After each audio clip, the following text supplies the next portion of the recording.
ہمارے ہاں عموماً سب کانٹیننٹ کے معاشرے میں نماز مغرب کے بعد گھر میں جھاڑو دینے، ناخن کاٹنے، گھر کی چھت پر جانے کو نہ صرف معیوب سمجھا جاتا ہے بلکہ اسے دین اسلام کی روشنی میں منع بھی بتایا جاتا ہے۔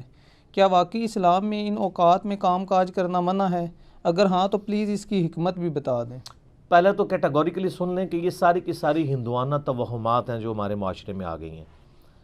ایک چیز ضرور ہے، صحیح بخاری اور مسلم کی متفق علیہ حدیث ہے، نبی صلی اللہ علیہ وآلہ وسلم نے فرمایا کہ جب مغرب کا وقت ہو جائے تو اپنے بچوں کو باہر نہ نکالو۔ اس وقت شیاطین نکلتے ہیں اور وہ بچوں کو اچک لیتے ہیں۔ اور بخاری اور مسلم میں حدیث ہے کہ مغرب کے بعد اپنے گھروں کے دروازے کو بند کر دو، اور بسم اللہ پڑھ کے بند کرو تو شیطان بھی نہیں کھول پائے گا، ورنہ تو یہ جو لوگ کہتے ہیں نا ہم جنات سے اتنا کام لیتے ہیں، تو کوئی بینک سے پیسے چوری کروا کے بتائیں، دنیا کا نظام نہیں چل سکتا۔ اللہ تعالیٰ نے یہ جو ہرڈل ہے وہ سب کے لیے رکھی ہوئی ہے۔ بخاری مسلم میں الفاظ ہیں، اپنے برتنوں کو ڈھانپ دو، خالی برتنوں کو الٹا کر دو اگر ڈھانپ نہیں سکتے، اور اگر بھرے ہوئے برتن ہیں اس کو ڈھانپنے کے لیے کوئی چیز نہ ملے تو بخاری مسلم کے الفاظ ہیں کوئی ایک تنکا ہی اس کے اوپر رکھ دو۔ اور مسلم شریف میں حدیث ہے کہ ایک رات سال میں ایسی آتی ہے جس میں اللہ تعالیٰ کی طرف سے کئی ایک مرض آتے ہیں اور وہ ایسے برتن میں داخل ہو جاتے ہیں جن برتنوں کو کھلا رکھا ہوا ہوتا ہے۔ تو نبی صلی اللہ علیہ وآلہ وسلم نے یہ ساری انسٹرکشنز فرمائی۔ پھر بخاری مسلم میں یہ بھی حدیث ہے کہ نبی علیہ السلام فرمایا رات کو چراغ بجھا کے سو۔ بعض اوقات آپ علیہ السلام نے فرمایا کہ جو وہ چوہا ہے وہ دیے کی بتی کو لے جاتا ہے اور گھر میں آگ لگ جاتی ہے۔ بلکہ بخاری مسلم میں یہ بھی موجود ہے کہ نبی علیہ السلام کے مبارک زمانے میں ایک گھر کو آگ لگی اور سارے گھر والے جل گئے، اور وہ اسی طرح لگی تو آپ علیہ السلام نے منع فرمایا۔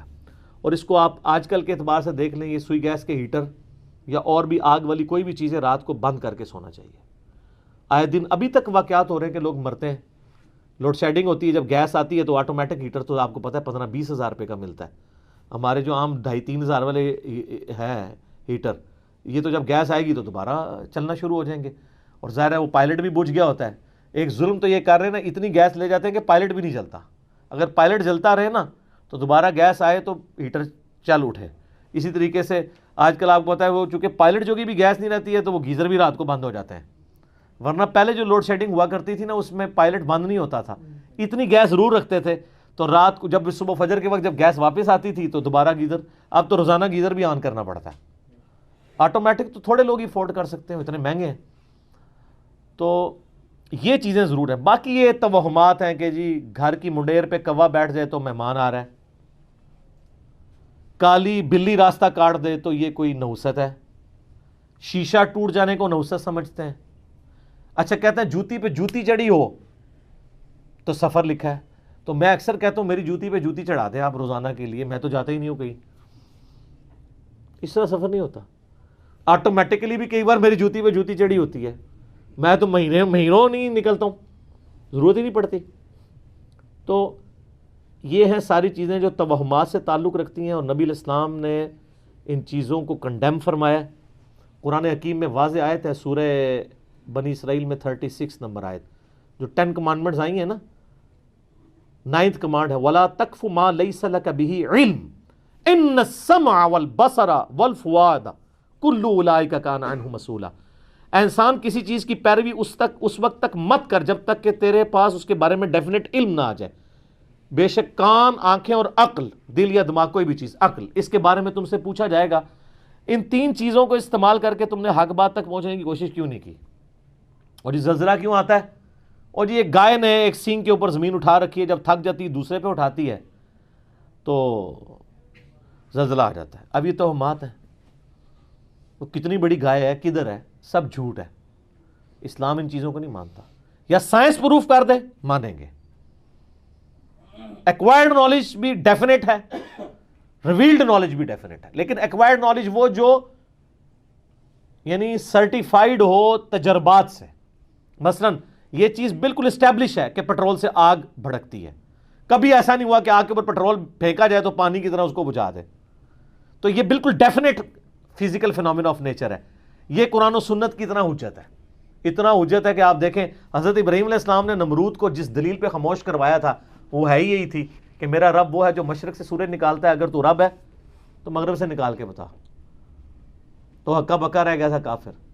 اب یہ سائنٹیفک ایک فینومینا تھا جو حضرت ابراہیم علیہ السلام نے سامنے پیش کیا. اللہ تعالیٰ کے جو یہ فزیکل فینومینا ہیں اتنے محکم ہیں کہ کبھی کبھار ہی ٹوٹتے ہیں. آگ ایک ہی دفعہ ٹھنڈی ہوئی ہے ابراہیم علیہ السلام کے لیے، روز روز تو نہیں ہوتی.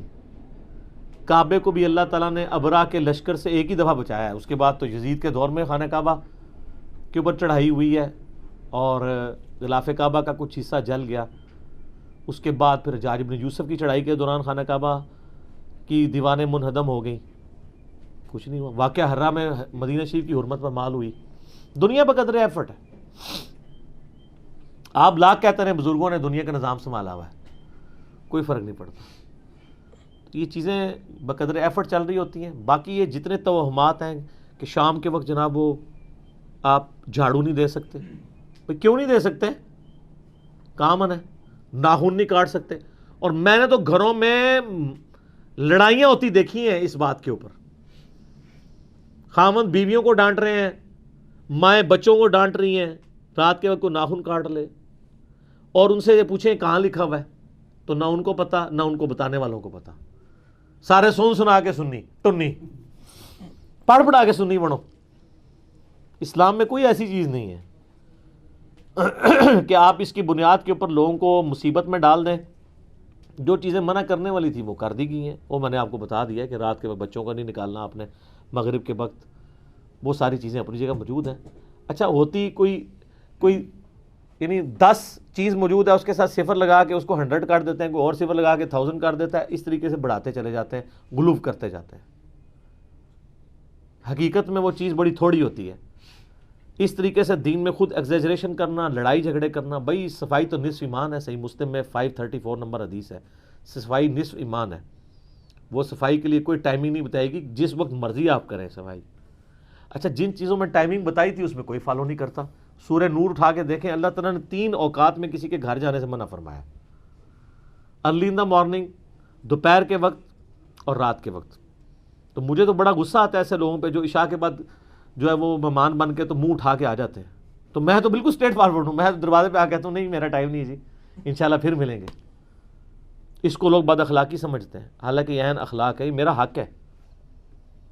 مس بیل نے بار بار دینا ایک بہت ہے. مجھے ضرورت ہوگی میں دوبارہ کال کر لوں گا، اگر نہیں کرنی 50 کے بعد بھی نہیں کروں گا.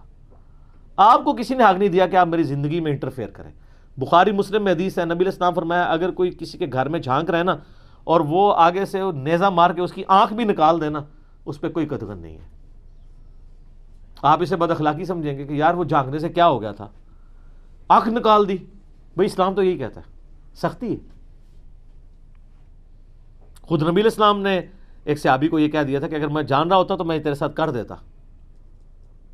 حتیٰ کہ بخاری مسلم میں یہ بھی حدیث ہے کہ دروازہ کھٹکھٹاؤ، دستک دو، جواب آ جائے تو ٹھیک 3 دفعہ، ورنہ واپس چلے جاؤ، اس بات کا برا بھی نہ مانو. یہ کیوں ہے؟ کوئی اگلے کی مرضی نہیں ہے، نہیں ملنا چاہتا آپ سے، کیوں آپ اس کو مجبور کر رہے ہیں؟ تو یہ سب کی سب چیزیں ہمارے معاشرے میں توہمات چل رہی ہیں. انہی میں سے یہ بھی ہے. اسلام یا ایکوائرڈ نالج کو مانتا ہے یا ریویلڈ نالج کو. سر پھر گورے کو اسلام ہے نا. گورے کو آپ کہہ دینا کالی بلی آگے سے راستہ کاٹ دے تو نحوست ہے، وہ مانے گا؟ ایمانداری سے مجھے بتائیں. نان سینس، کیا بات کر رہے ہو؟ نہیں مانے گا.